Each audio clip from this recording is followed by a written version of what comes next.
Hallo und willkommen, ich bin Meister Lenz and you're watching Get Germanized, Get Germanized Book Club, and today we're gonna review American Psycho, book versus film. All on board, what should I do? Ich weiß. Months ago I started the Get Germanized Book Club and I've presented you with, I think, 3 books that we wanted to read together. But due to time issues and me being just this terrible slow reader, I've only finished American Psycho so far, and I think it's better to focus on one book for one video anyway. So you guys have read this in German. I've read it in the original text in English, just, you know, because I don't need to learn German. I like to read the original text in order to understand better what the author meant, because in translation some things get lost sometimes. But yeah, I enjoyed this book. Partially, sometimes. It's really hard to describe this book, and especially when you compare it to the movie, the book is much more intense and less enjoyable, almost, I would say, than the movie itself. But let's start with, for people who might have not read it and who never intend on reading this, might just want to hear about the story first. So, this book is about Patrick Bateman. American Psycho is written by Easton Ellis, a bestseller author, I think, also greatly due to this novel here that's been made into a movie and it's been sold and translated and all these things. Well, it's about Patrick Bateman, like I said, the American Psycho. His life is pretty mundane on the outside. He works, I think, what he does exactly, I don't know. It looks like he works on Wall Street, or not really, actually. He says sometimes he works on Wall Street. He works in an office building. It might be a law firm or something like that. You never really find out. At least I don't recall what his job exactly is. In the movie you see him sit in an office and do nothing at all. He listens to music. He looks at Sports Illustrated, draws stuff. And he has a secretary called Jean, and the only thing he really concerns himself with is making reservations at expensive restaurants, buying suits, or you never see him buy any clothes, actually. You just hear him talk about exclusive and expensive designer clothing. His friends, his colleagues, so to speak, that he goes out with to these restaurants, they ask him for advice when it comes to, like, oh, can I wear this tie with this suit, or what suit do you wear for this small black tie, or this thin black tie, necktie, whatever. And he knows the answer to all of these questions, and they come to him for advice. So it is made clear during the movie that he is the expert, that he is the style guru in that circle. But every single one of them is very similar to him in style, and they all are kind of just like clones of each other. And like I said, his outside life is presented as very mundane. The first chapters in the books, nothing really happens, nothing that extreme, at least. Because the book is very extreme. If you don't like gore, if you don't like explicit, I mean, no one really likes explicit description of violence and abuse and rape and stuff like that, but if you can't stomach stuff like that, this book is definitely not for you. But in the first chapters of the book, I was like, this isn't all that bad. Like, he has some outbursts sometimes. In the movie, he says, when the bartender turns around, this female bartender turns around, "Oh, you stupid," sorry, I'm gonna curse in this video, by the way, "You stupid bitch, I'm gonna stab you and want to see your blood pool up," or something like that. And when she turns around, he continues to smile like this, right, as if nothing has ever happened. And in the book, it's not made clear if he really says it out loud or if he just thinks it. At least I didn't pick up on that. Could just be all in his head, but he has these outbursts where he insults people. Or I think in the book sometimes he also says it out loud, actually, now that I'm thinking back on it.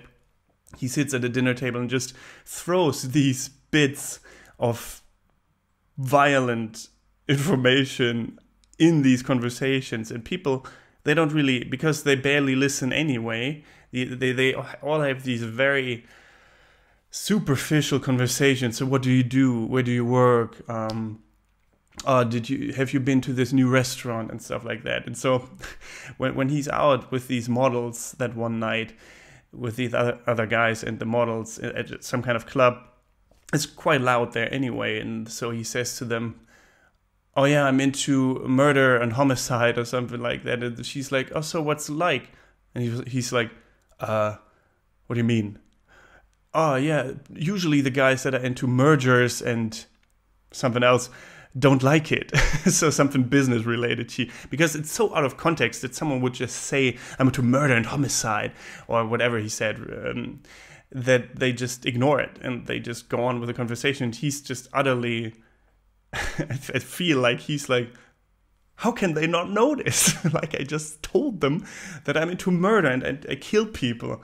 And it's that is actually, I think that the whole book is kind of a really pitch black, super dark satire / comedy of our modern day society and of these, well, psychopaths, I guess, that you could say work in these kind of jobs, and that the only thing they care about are these superficial things, and they don't really care about interpersonal connections, and that's just the perfect scenario to hide, I think, for people like Patrick Bateman, the psychopath in this book. And I watched other YouTubers make a review about this book beforehand. That's what inspired me to read this book, right?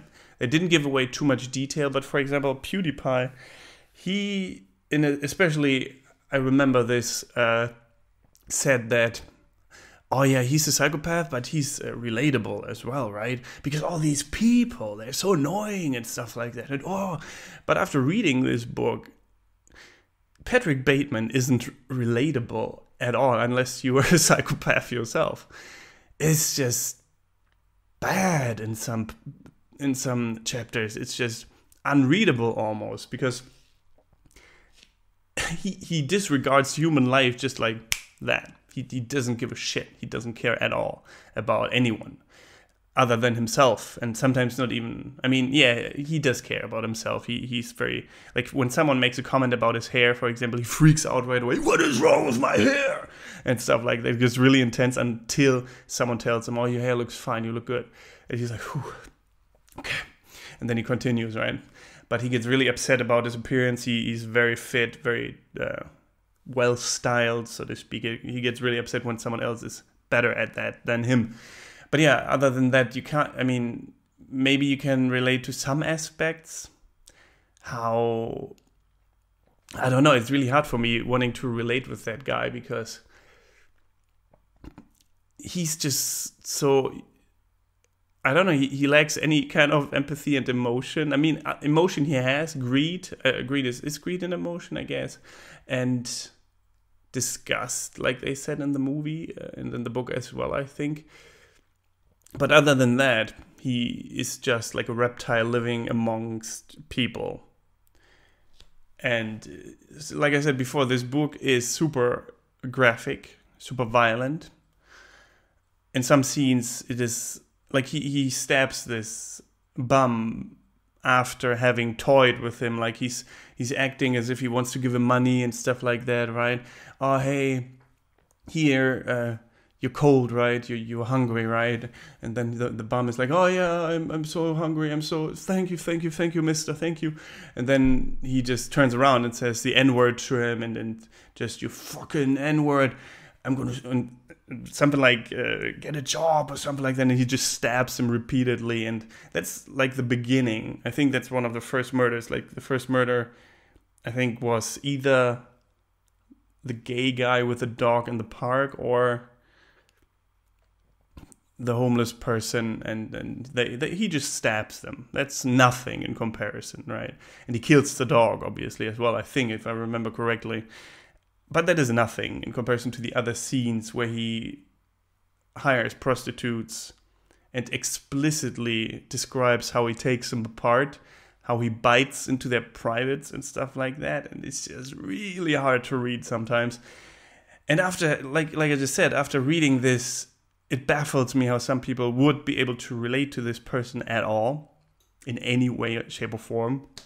Of course, people are annoying sometimes, but relating to the psychopath that wants to freaking stab and kill everyone in the most gruesome way imaginable. It's a little bit deranged itself, I think. But yeah, the book is, like I said, super dark in comparison to the movie. The movie takes it down, I don't know how many notches, but a lot. The movie is just, I was a bit disappointed in that because, yes, it is hard to stomach stuff like that. But if a book describes it in that way, the movie should at least try. It should be obviously a rated R movie, but it should try to depict a little bit of it, because the book is super shocking, but the movie just isn't. Anyone over 15, I guess over 16, whatever, would be able to stomach the movie, because the worst you see is, you don't even see the actual impact, for example, of an axe that he hacks someone apart with. You just see him like hack like that, and then blood splatter across his face. And in the book, it's obviously super detailed. So if you've seen the movie and think about, oh yeah, the movie was interesting, gonna read the book, be warned, the book is much worse. But I felt like that was lacking when it comes to the movie, or the movie was lacking that, because the movie didn't shock me at all. It was a bit creepy sometimes. Christian Bale, who plays Patrick Bateman, perfect in that role. Like he is the perfect Patrick Bateman, the perfect psychopath in that movie. He brought the character alive so well. So if they had done it, if they had made it into a really dark movie, it would have been even more amazing with him in it as the actor. But he depicts this very sterile outside of Patrick Bateman very well, because he lives a very sterile and superficial life. And some chapters in the book, they didn't quite transfer it into the movie. I mean, they did, but not really, because in the book it's much more obvious. They have an entire chapter or multiple chapters. For example, I think one of the chapters is like 10 pages long or something like that. And it's either the one about Whitney Houston's album or Genesis.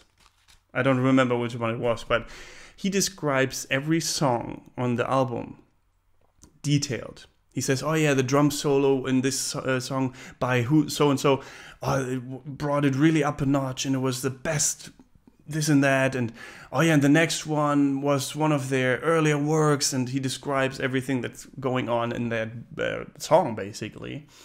And it's a really crass contrast if you compare it to the chapter before. Sometimes he just went on a violent rampage, and he just shakes it off like this. He doesn't care. And in the next chapter, he talks about the album. And in the movie, they depicted this in a way like he talks about music before he kills someone. For example, when he hires the prostitutes and has them in his bed working on each other, because that's what he requested. He starts talking, he puts the music on and starts talking about it, describes everything, like very detailed as well. And he gets into this manic mood where he's like at least in one scene where he kills this other guy that, what was his name? Alan? There's this one guy, I think his name was Alan, last name, that is, when it comes to money and style and looks, he's better than Patrick Bateman. And he hates that. Patrick hates that. Played by Jared Leto, by the way, in the movie, which is a perfect choice, I think, because he has this very handsome face that is, I guess, when you talk about more feminine, more handsome, it is more handsome than than Christian Bale's face. So they took him, and he has the exact same hairstyle that Patrick Bateman has as well. And so he's basically a copy, just better. He's richer. He's got a tanning bed at home, which Christian Bale is really, Patrick Bateman is really shocked by. He's like, his face is just completely neutral after he is like, first he's like, and then goes like this, right? So he hates that guy. And so he makes him drunk one night, because also what another thing is why he feels so reassured that he can kill him without being caught, I think, is because he gets his name wrong all the time. So he doesn't know that he's Patrick Bateman. He thinks he's someone else. And they all do that sometimes. They talk about the person in front of them without realizing that it is the person that they're talking about. For example, someone talks to Patrick Bateman about Patrick Bateman. Oh, that loser, he's such a wuss, such a loser, and whoa, I would never go out to dinner with him, or something like that. And Patrick Bateman just stands there. It's like, because he realizes they have no clue who he is. Not really, because in that world, no one cares about the other person. No one. So they don't care about who they're going to dinner with, who they have drinks with. And he makes use of that insofar that I don't think he does it consciously. He would have killed him anyway. But it plays into his cards, really, because, well, no one will know that he was the one going out to dinner with that Alan dude, because he goes out to dinner and then gets him drunk and takes him back to his apartment. And there's this scene where he hacks him apart with an axe, right? And all because he is better than him at things that he basically cares about. That's the only thing he cares about. And he, like I mentioned before, just cannot bear the thought of someone being better at him than him at these things. And I don't want to give away too much in case you want to read the book. I mean, there's many more scenes like this where he kills people, takes them apart. He doodles stuff, which is shown in the movie by his assistant Jean finding his notebook or going into his drawer because, I don't know, maybe she suspects something. But I don't think this happens in the book. At least I don't remember. Also, there's this detective Kimball at some point interviewing him about, well, the disappearance of this Ellen dude, the better looking guy, because his wife apparently hired a private detective. And this interview where Detective Kimball comes into the office of Patrick Bateman is in one part in the book, right? But in the movie, they show parts of it. And they go out for dinner as well. I'm not sure if that happened in the book. I can't remember.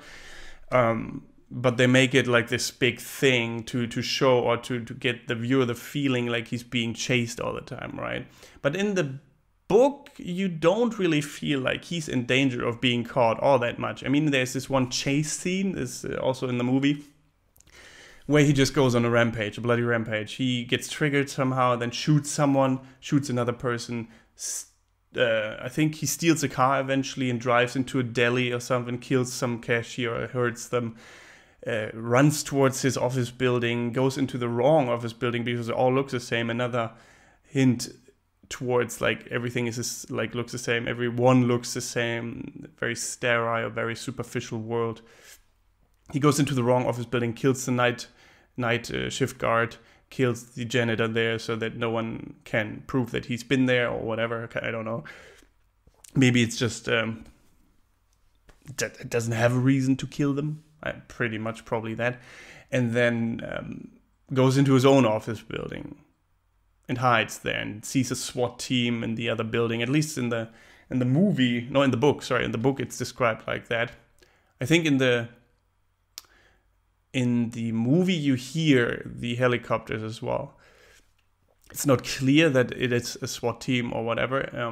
Many things are not as clear in the movie, I feel, because in the book, he's a big fan of Trump, Donald Trump. He's obsessed with Donald Trump.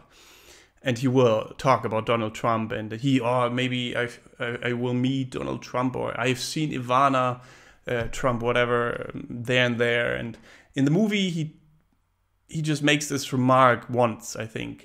Is that Ivana Trump over there at the other table? Oh no, why would she come here? Or something like that. And it's not clear like why he makes that comment at all. But in the book, you realize that he's obsessed with Trump for some reason. I guess because he's so successful, and yeah, I guess that's it. Not sure, actually. They don't explain why he's so obsessed. But yeah, also in the book, he meets... there's this really awkward elevator scene because Tom Cruise lives in the same building than him, apparently. And he meets him in the elevator and makes these really awkward comments about, I liked you in this and that. And Tom Cruise is like, okay, thanks. It's something like, it's so weird. There's this scene in the book. And the movie, they just ask him, hey, doesn't Tom Cruise live in your building or something? Yeah. And that's it. But I guess I didn't want to hire Tom Cruise for that scene because he's expensive. But, or back in the day, he might have been more expensive, I don't know. Because it is depicted as an 80s movie. The movie came out in the 2000s, I think, or 2000 exactly.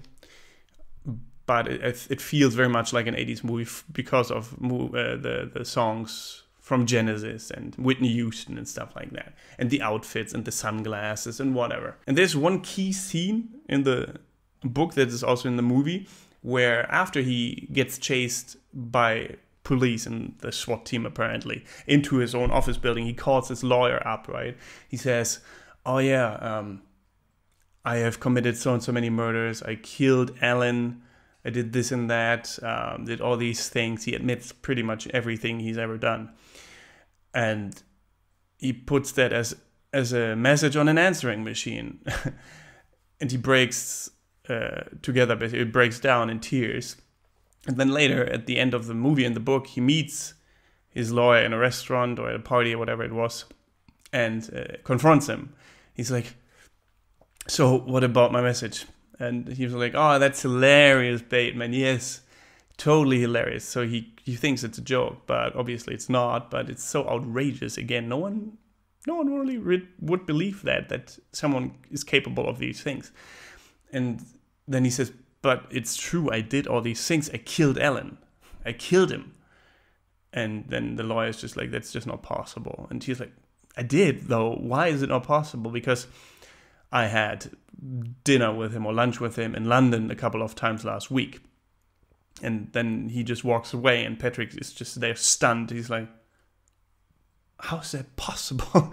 No, you didn't, or something like that, he said. And you can either interpret that as he's delusional, but I think it's more along the line of, well, the lawyer, obviously, because he addressed Patrick Bateman with a different name at first as well, he just didn't know who he was having dinner with. He thought it was this Alan guy, but it wasn't, obviously. It was someone completely different. And he just gets away with it in the end, even though he admitted it. So he just keeps on living his life. And the end of the movie and the end of the book show this exit sign, or this sign that says, this is not an exit. Not 100% sure what that means. Could refer to he can't get out of that cycle that he's in, this killing and the rage increasing. Because the rage throughout the movie and the book is increasing all the time. His bloodlust, basically. At first it's very, very controllable. He takes his Xanax, his whatever, to keep it in check, his Valium. But later on, he just gets these outbursts all the time. And he warns even people like his assistant, Jean. I think it was Jean. You should go or something bad will happen. I will hurt you. But she thinks he's talking about emotionally hurting her because she's in love with him. But he means kill and take her apart, of course. So, again, what do I think about the book?